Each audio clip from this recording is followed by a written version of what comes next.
أعوذ بالله من الشيطان الرجيم. بسم الله الرحمن الرحيم. صلى الله عليك يا رسول الله. صلى الله عليك يا رسول الله وعلى آل بيتك الطيبين الطاهرين أفضل الصلاة والتسليم، واللعن الدائم على أعدائهم أجمعين من الآن إلى قيام يوم الدين. آمين رب العالمين. صلى الله عليك يا أبا عبد الله. صلى الله عليك يا ابن رسول الله. صلى الله عليك يا مسلوب العمامة والرداء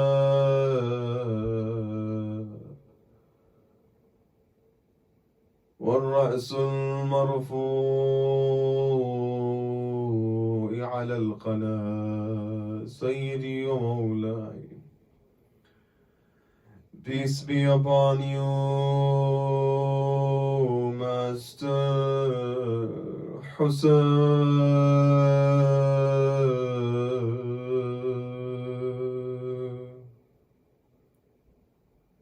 Peace be upon you, stranger Hussain.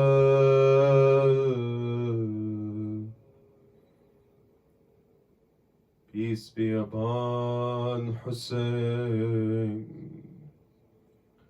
whose shirt was looted from him and his turban and his ring, and his head severed and raised on the spears. O stranger, O Hussain. إنا لله وإنا إليه راجعون. فسيعلم الذين ظلموا آل محمد أي منقلب ينقلبون، والعاقبة للمتقين. قال الله تعالى في محكم كتابه الكريم: بسم الله الرحمن الرحيم. يا أيها الذين آمنوا قوا أنفسكم وأهليكم نارا وقودها النار والحجارة. صدق الله العلي العظيم. Let us begin by purifying our majlis with the salawat upon Muhammad and Ali Muhammad. Allahumma salli ala Muhammadin wa Ali Muhammad. My dearest brothers and sisters, my respected viewers, Assalamu Alaykum wa rahmatullahi wa barakatuh. We begin by extending our condolences to Sahib al-Amr, Arwahuna li turabi maqdamihi al-fida, on these tragic nights that mark the martyrdom of al-Hussain ibn Ali ibn Abi Talib alayhi salam. And we extend our condolences to you as well, and to the Islamic Ummah, nay, to the entire world all of creation, that which we can see and that which we cannot. For Imam al-Baqir alayhi salam has said, it has been reported, قد بكى على الحسين بن علي عليه السلام كل شيء حتى الوحوش في الفلوات والحيطان في البحر كل شيء الجن والإنس ما يرى وما لا يرى. He says, verily, for everything has wept over Hussein. The beasts in the valleys, the whales in the oceans, the jinn, the ants, the humans, that which you can see and that which you cannot see. Sadaq al-Imam.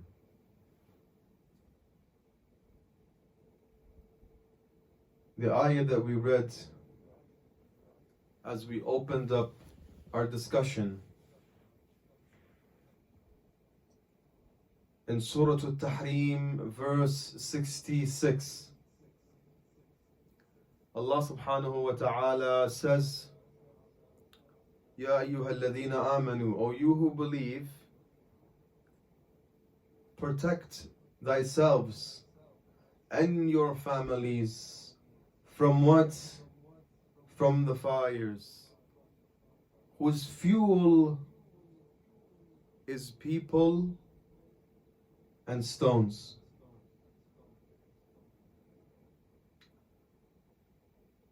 My dear brothers and sisters, this ayah is of grave importance,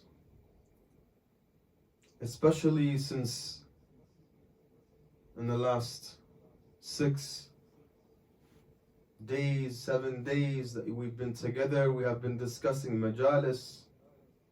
We have been discussing the ghayāh of the majlis, the goal of the Majālīs. When we spoke on night 7 about Abu Fadl al-Abbas alayhi salam, on his night, we mentioned how the ultimate ghayāh of our Majālīs concerns Imam Sahib al-Asr wal-Zaman. And we look at some of the characteristics of the Imam that were in parallel to the characteristics of the Ansar of Imam al-Mahdi al-Muntadhar ajjallahu ta'ala farajahu al-Sharif. So it is important to realize this, that every majlis of Aba Abdullah al-Hussain alayhi salam possesses this as its ultimate goal. To ready ourselves what? To ready ourselves for the Imam of our time. In the previous night, what did we say? We looked at loyalty. We mentioned loyalty and those who are victorious and those who are lost. Today, since it is the night of Al-Qasim alayhi salam, Laylatul Qasim, we will be speaking about an important factor, also, which has a deep connection to what? To the dhuhur of our Imam, Ruhi lahu al-Fida.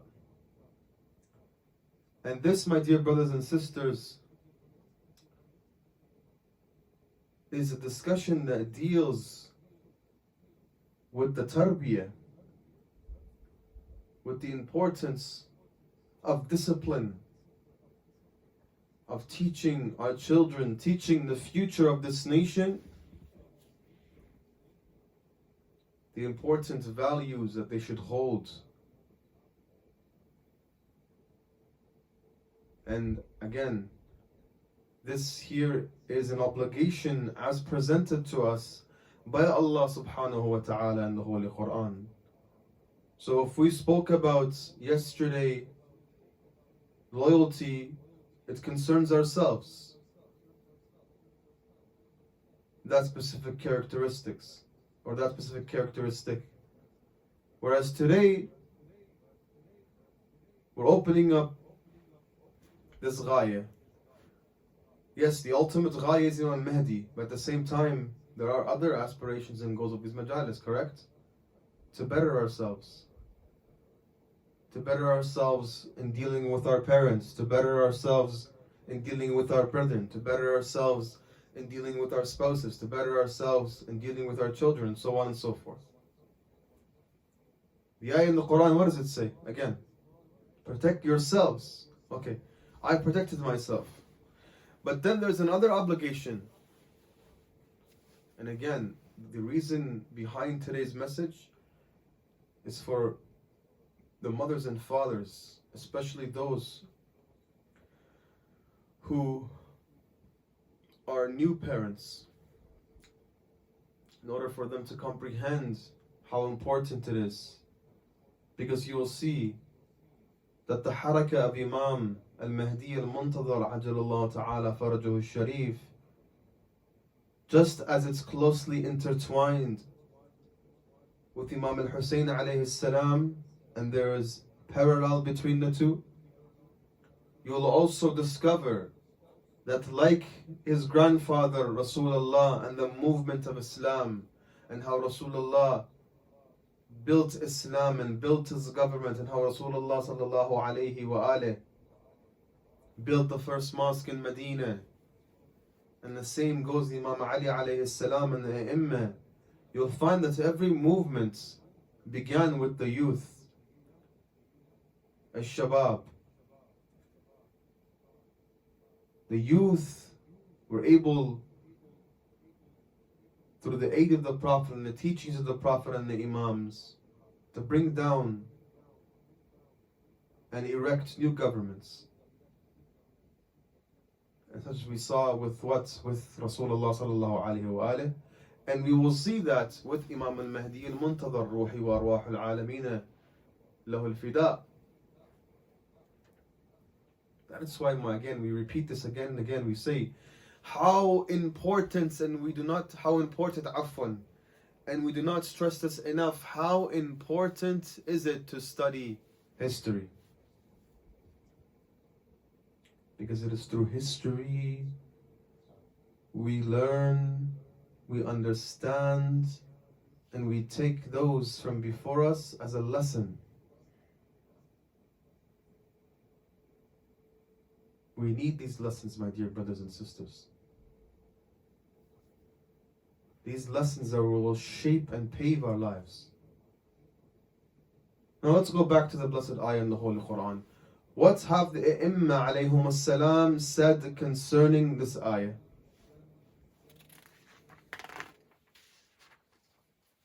We have the following report that has been reported by Shaykhuna al-Kulayni radwanullahi ta'ala alayhi in his Kafi.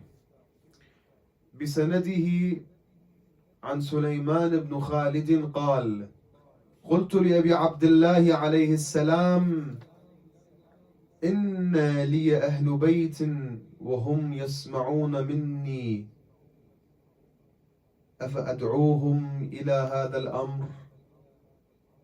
فقال نعم إن الله عز وجل يقول في كتابه يا أيها الذين آمنوا إلى آخره. Sulaiman says to the Imam as-Sadiq alayhi salam, and there is an interesting point to be made about this narration, because from reading it you can tell that Sulaiman ibn Khalid, what does he say? I have a household and they hear from me, they listen to me, they heed me. Should I call them towards this amr? Now when the usage of the word amr is used in the ahadith of the A'imma alayhum as-salam, and in the kalam of the companions, my dear brothers and sisters, usually it is referred to as wilayah. As in he's trying to say, some from my household are not of the wilayah of Muhammad and Ali Muhammad. They could be Ammah, they could be from Ahl al-Khilaf, from the brethren. The Imam said, yes, since they are family and they fall under the inwan of family, and Allah subhanahu wa ta'ala has said, without any conditions, قُوا أَنفُسَكُمْ وَأَهْلِيكُمْ نَارًا وَقُودُهَا النَّارُ وَالْحِجَارَةُ. Another report, again found in Kitab al-Kafi. I urge you to go back and read the narrations of al-Muhammad alayhim salam.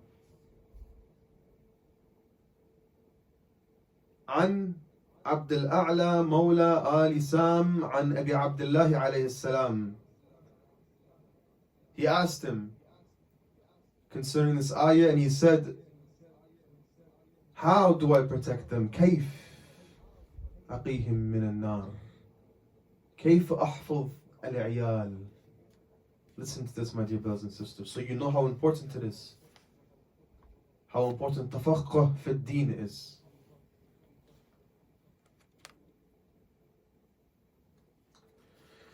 He says, تأمرهم بما أمر الله وتنهاهم عما نهاهم الله إن أطاعوك كنت قد وقيتهم وإن عصوك كنت قد قضيت ما عليك.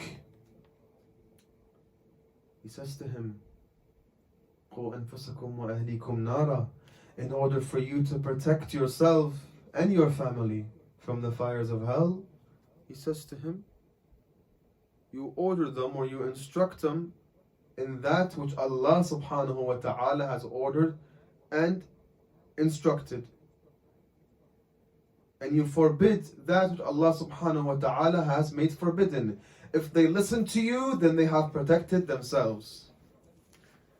But if they don't, then there is no وَإِنْ عَصَوْكَ قَدْ قَضَيْتَ مَا عَلَيْكَ عَفْوًا, he says. And if they do not listen to you, if they disobey you, then he says to him, there's nothing upon you. There's no more qaid upon you. There's no more afwan hujjah upon you.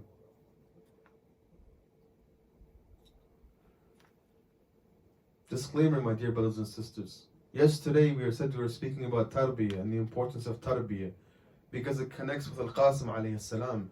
But know that everything that we mention here also applies to ourselves currently.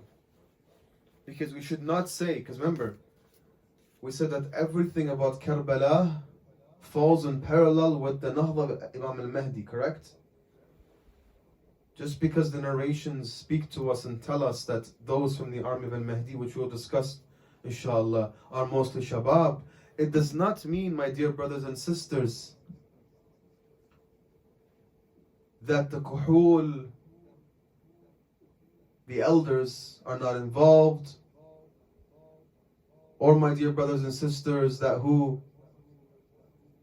the children are not involved, the women are not involved. No. Everybody's involved. Again, that's why we say, pay close attention to what? To Karbala.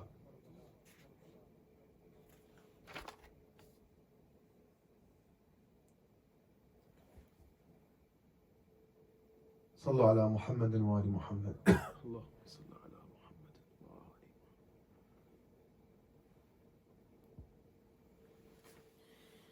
Now there are much more narrations to go into. We'll leave them for a different time, because I promised in the first 2 nights, if you remember, that I would discuss what is the Amr of al-Muhammad. From the hadith of Fudayl ibn Yasad to As-Sadiq alayhi salam, Uhyu amrana. Rahimallahu man ahya amrana. Inshallah, if Allah keeps us, we'll discuss that later, inshallah. Let me read to you now, though, some of the following conditions upon which the Imam al-Mahdi al-Muntadhar will ask his companions to submit to before pledging allegiance. And we discussed a couple of them yesterday quickly. I want to mention them because they are of great importance. And they'll tell you again why we are doing what we are doing, why we are emphasizing the importance of seeking knowledge, of learning, of disciplining our children, disciplining ourselves. Because you'll find in this immense list, the Imam mentioned several things, my dear brothers and sisters. Things that deal with akhlāq, things that deal with the individual's faith, things that deal with an individual's a'mal from salah, sawm, and haram and halal, and many others. As an example,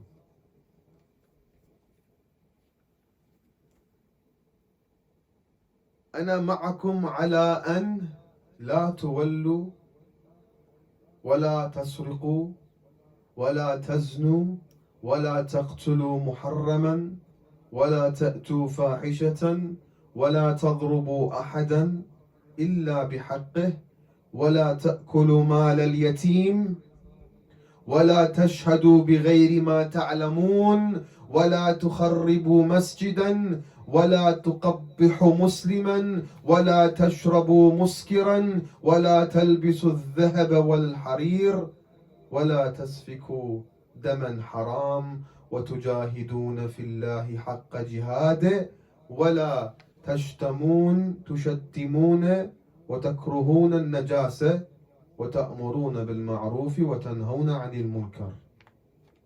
Enjoining good, forbidding wrong, not drinking that drink which is intoxicated, not killing anybody unjustly,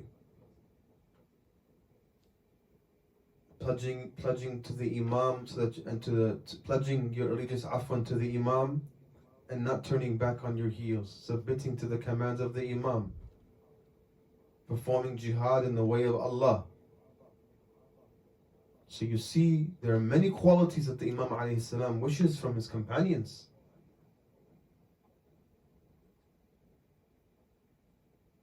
And in order for us to work on these qualities, of course right now we can still work on these qualities right now in ourselves.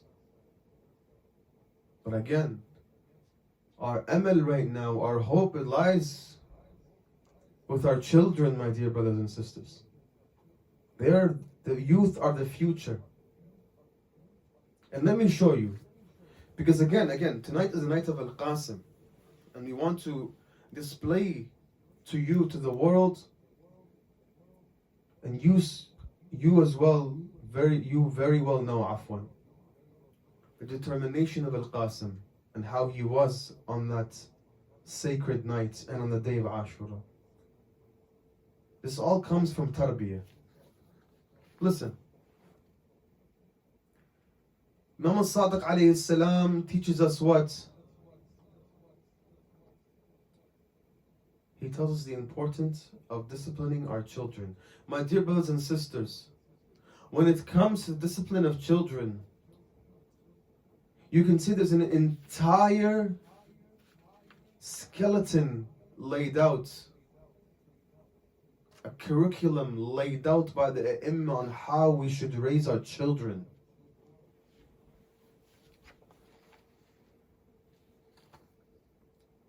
For example, Imam Sadiq alayhi salam says this: دع ابنك يلعب 7 سنين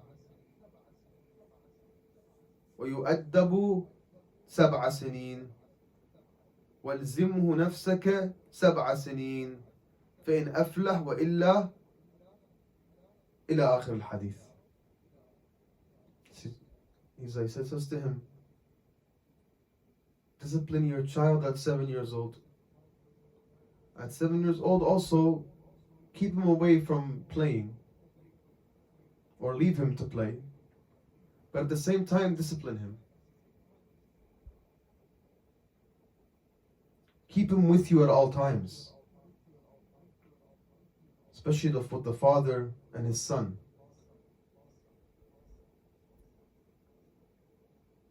And we have other narrations. And today I was looking at them right now before we began this majlis. I found in Wasa'il al-Shi'a, in Bab al-Nikah, about 20 to 30 chapters just dealing with the tarbiyah of our children. From before birth, dealing with the mother and the wife when she's pregnant, and the things she should eat, the things she should recite, the ad'iyah, for example, and then childbirth, all the way until the child is 13, 14 years old. There's a hadith that teach us how to instill Islam into the children. My dear brothers and sisters, children are sponges. This is not me telling you this. The psychologists have displayed this for us. How the children tend to take everything that is around them. And that is why we always say that every child is born in the fitrah of Islam. The fitrah can be seen. The fitrah has been analyzed, and even some have said through their test that yes, there is, if the fitrah tends to be that a child seeks a higher being, a Lord, when not influenced by outside factors. That is why, my dear brothers and sisters, it is important to understand the atmosphere that we live in today is an atmosphere that is trying to destroy Islam from within Islam. Not just from outside of Islam. From within Islam as well, there's danger. Even the games sometimes that we look at and we think, oh, this does no harm. There are subliminal messages that are found sometimes in these videos and games. It's important. We're not saying take away these devices from our children. We're just saying that from a young age we should first introduce them to Muhammad and al-Muhammad, to the atmosphere of these Majālīs, and instill these values in our children, so that when these messages do come up, they know how to deal with them. When questions arise in school, they know how to deal with them. We don't just go tell our children, oh well, that's it, that's the belief. No, that's not how it works when it comes to faith. In the Quran, Allah subhanahu wa ta'ala speaks to us about those who say, well, kunna ala dini aba'ina. We must, my dear brothers and sisters, especially in Muharram, Ibra and Abra, bring the children to the Majālīs. I know we can't come to a physical majlis, but no, make an atmosphere of the Majālīs of Hussain alayhi salam in your homes. Because, my dear brothers and sisters, it is through these Majālīs that we can attain a safeguard against all evils.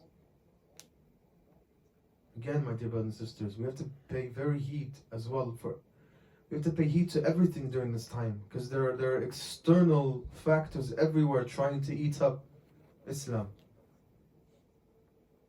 Imam Ali alayhi salam says, علموا صبيانكم من علمنا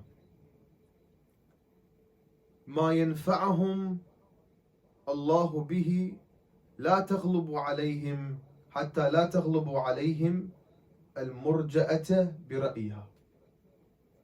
Here the Imam alayhi salam is telling us, teach your children from our knowledge, so that the Murja'ites will not overpower them.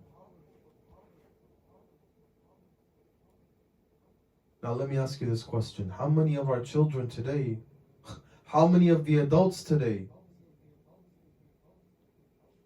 can speak about the Imams alayhum salam, or know qualities of Imam Mahdi? Basics like birth, the basics, my dear brothers and sisters. Again, it starts within ourselves, of course.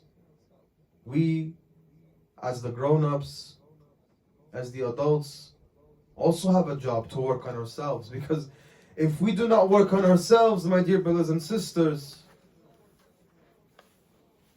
then wassalam, the children will be gone. My dear brothers and sisters,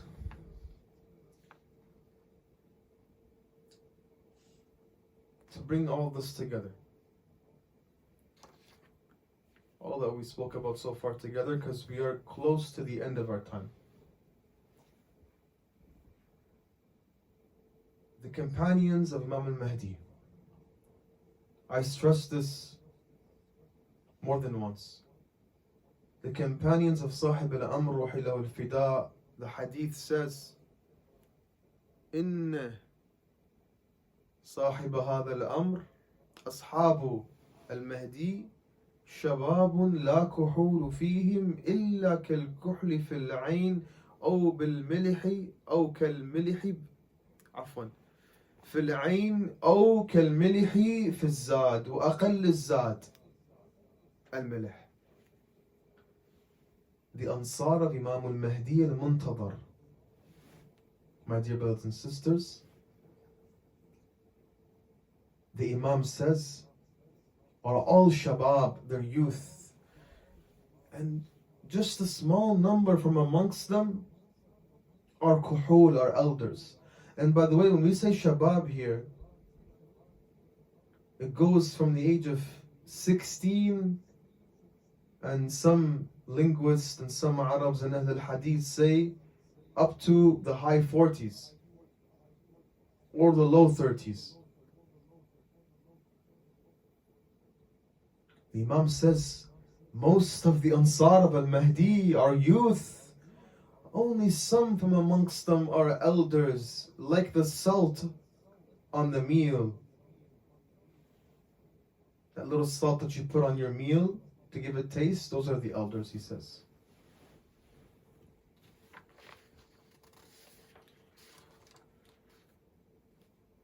So when we read into the fitan of Akhir al-Zaman and the Ansar of al-Mahdi,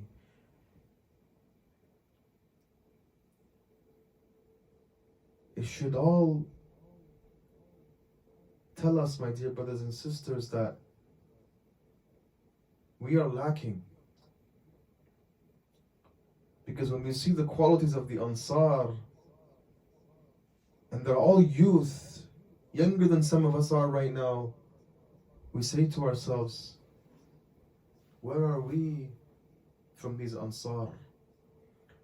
These Ansar that the ahadith, my dear brothers and sisters, speak about, they tell us that when Allah subhanahu wa ta'ala, the Imam says, and then the Imam will conquer such and such place, the Imam says upon their hands. So every time he mentions the Imam, he mentions the Ansar of the Imam together with the Imam. These are the Ansar of Imam al-Mahdi al-Muntadhar ajjalallahu ta'ala farjahu al-Sharif, where the hadith says that they will place a tent in Kufa and they will begin to teach the people Quran. These are the Ansar of al-Mahdi. Shabab. And when we look at Karbala, we see the same picture. We see Shabab.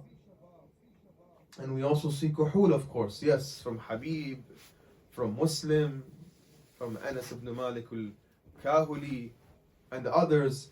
But again, we see also Shabab. Abbas alayhi salam and his brothers. Ali al-Akbar alayhi salam. Ali al-Asghar alayhi salam.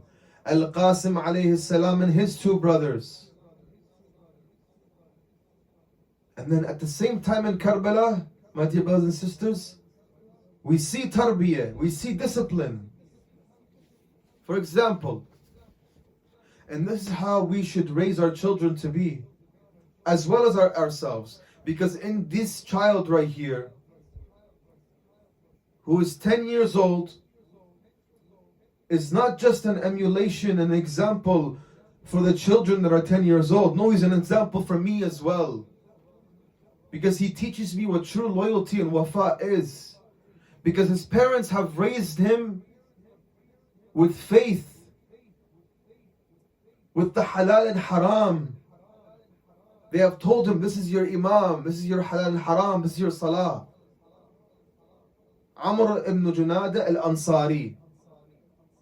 The narrations say he was either 10 or 11 years old. He joined his father, Junada ibn Ka'ab ibn al-Harth, and his mother with the caravan of Sayyid al-Shuhada alayhi salam in Mecca في يوم عاشوراء, and after he was there as well until the day of Ashura when his father died. It says أتى الإمام ليأخذ من الإمام رخصة لكي يذهب إلى الجهاد. He went to the Imam in order to seek a rukhsa to go what? And perform jihad. The Imam says to him, إن هذا غلام قتل أبوه في المعركة ولعل أمه تكره ذلك. لا يا أبا عبد الله، هل هنالك لا تتمنى أن ابنها يستشهد بين يديك؟ He says, this is a young man.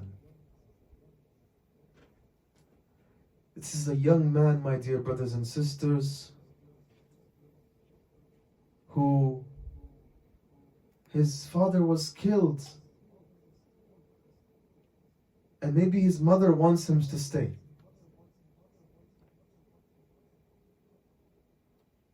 He goes to him and he says, and look at the tarbiyah, the discipline, my dear brothers and sisters.